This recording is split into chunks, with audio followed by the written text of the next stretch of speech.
it's doing that good anymore. People move here because it is a village. Well, it ain't gonna be a village very long with all these subdivisions going on. 126 there, 120 there. It's gonna be a city, and it's gonna have all the problems just like the city does with the overcrowding, the schools, the traffic. 116th Street is ridiculous. I can't wait to see where all this snow goes. This is gonna be real interesting. I will be out there along with a couple of my neighbors with the movie camera, making sure that we don't get it all. The purpose of the comprehension plan is to provide guidance and direction to the Plan Commission in reviewing development proposals in order to accomplish a well-coordinated, balanced, harmonious development of the community while promoting quality of life. This ain't doing, you're mixing apples with oranges. You're taking everybody in our block who has over an acre and you're giving them less than an acre, less than a half an acre to build a house. That just doesn't seem right. It's just not right. People are getting tired of it. Half of us don't even come anymore because it's like fighting City Hall. Why? Well, I'm going to fight until the very end because I just think it's right. Common sense should play a game here somewhere. That's all I say. Anyone else wishing to speak on this item? Hearing none, I'll close the public hearing.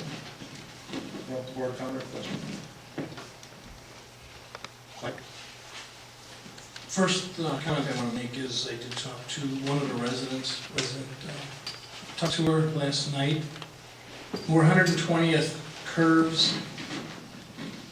When you come in and it goes to the left, you'll see that the road butts up against their property right there.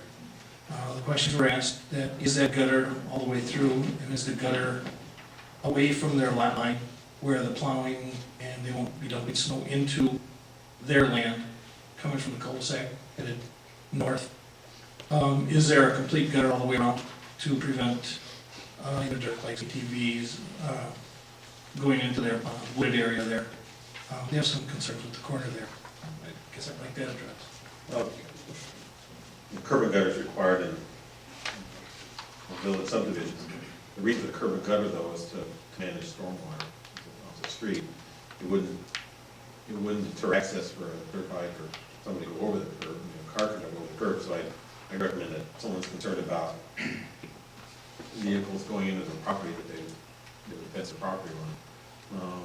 But as far as when snow removal takes place, when you look at that, the plat that's on the map there, it reflects the right of way. It doesn't reflect where the curbs are going. The curbs are 12 feet in from those lines that are shown on the map there. In fact, where that one kind of raises up to meet that flat piece, it's going to be more than 12 feet. So as the plow drives down the road, just like anybody's driveway or in front of your house, there's going to be a bank of snow that's going to be left there, but it wouldn't be deposited in any amount greater than anybody's else's. And even in the large snows we've had, we can go 12 feet beyond the curb line to remove the snow.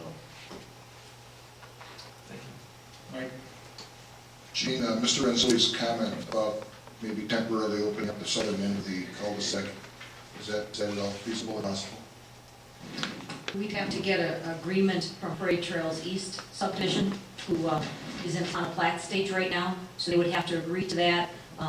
The Orchard subdivision, we could make that condition of theirs, but we would need to get Parade Trails East to agree to that as a temporary gravel connection.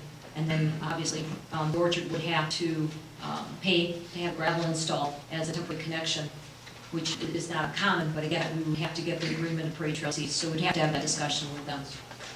I imagine the build-out plan would have some effect on doing that. I don't know where you plan on starting it, which lot they plan on developing first. Parade Trails East? No, the Orchard. Oh, I'm not sure. But I think if a lot is designated as a temporary construction access, then that would have to remain to one of the last lots. Has there been any contact with the developer from Parade Trails East in recent time? We had some conversation with them about a month and a half ago.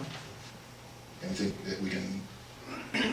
They're continuing to process their applications through FEMA and getting their easements from Kenosha County. But I don't have an exact timing of when they're going to move forward. We certainly can talk to them about this. Steve? I got a question that Mr. Renzulli will map. Concerning the traffic in 28th Avenue, is there any way that we can post the time of the traffic over there, construction traffic, because 5:30 in the morning is ridiculous. I remember that we talked about coordinating with the school district and so on. I wonder if we can run the process and do some marking on the streets to avoid that problem we got.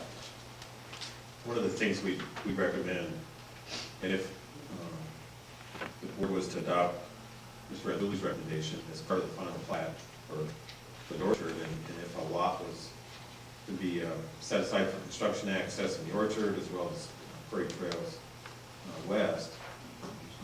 east, east, we would post 28th Avenue and 116th Street for no construction traffic. And everybody that would be building the orchard, as well as Prairie Trails East, when they pull their building permit from the village, they receive a notice along with the permit that says the construction traffic access has to occur from state line south, and any construction access used from 116th Street is subject to citation. We've done that in other subdivisions as well, and that's for construction of development as well as construction of individual houses. That's a possibility, and there's usually somebody that a subcontractor doesn't get the word, and typically the residents would call us and we'd send a spot out there and get citation, and then the word gets out again. But so it's not foolproof, but it does reduce it significantly by doing it. Right now, we're not in any rush to, we have time to look at this. If there's a possibility that we can have a conversation with the Orchards people and with Prairie Trails East to see if we can look at this, I think it'd be beneficial to the residents that are there, and bring back and let's see what we can achieve out of this. Mr. President, I have a question. Jean, how many cul-de-sacs in the village are lengthy like this? Existing, Mm-hmm. we could have 20, 30, 40. more That we than have right now? That we currently have, sure. Okay. Any long dead-end street like 26th and 22nd, or 26th Avenue, 28th Avenue exists right now in excess, with the dead-end length greater than 800 feet. 24th Avenue, 29th Avenue north of Q. I mean, we've got them all over the village. There's a number of them, and that's why when you look at the ordinance, it's not just one thing that controls the length of the street or cul-de-sac, it's a number of things. So, although the length of the cul-de-sac is one, and then the density on that cul-de-sac is the second major consideration. So, the land division ordinance is set up like the rest of the ordinances where, we've adopted a standard that as closely as possible, meets the village's intent for public safety, but also addresses the existing condition that exists throughout the village so that a lot of the streets aren't put into a non-conforming or a different tax.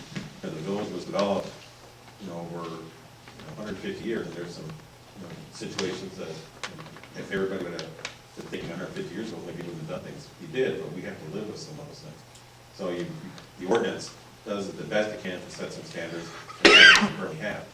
So with that being said, that's why there's a variance procedure for property owners to use that says take a look at land-specific property, the conditions that exist, and consider a variance for whatever that might be. And there's a number of things that variances are granted for it, because not everything is exact, not everything is the same, not all the situations are the same. So when it comes to how long a street is or a cul-de-sac, there's a number, because of that. A lot of these streets were created before we adopted the land division ordinance in 1989. So I think it's more important to be honest with you. And then another question regarding cleaning up the road. Judging by the pictures, the road was left in quite a state. Right. What is the procedure for getting that cleaned up? I mean, obviously, we don't have public works people that are driving around checking for dirty roads. Do you expect residents to call? Is it the responsibility of the homeowner? Cleaned that road 22 times, just to let you know. Hey, sir. Sorry, John, but I did. I think nobody would come out and clean it. So I'm just letting you know, Okay. 22 times I did. So what is the procedure for construction? The procedure is, construction is the building inspector goes out there,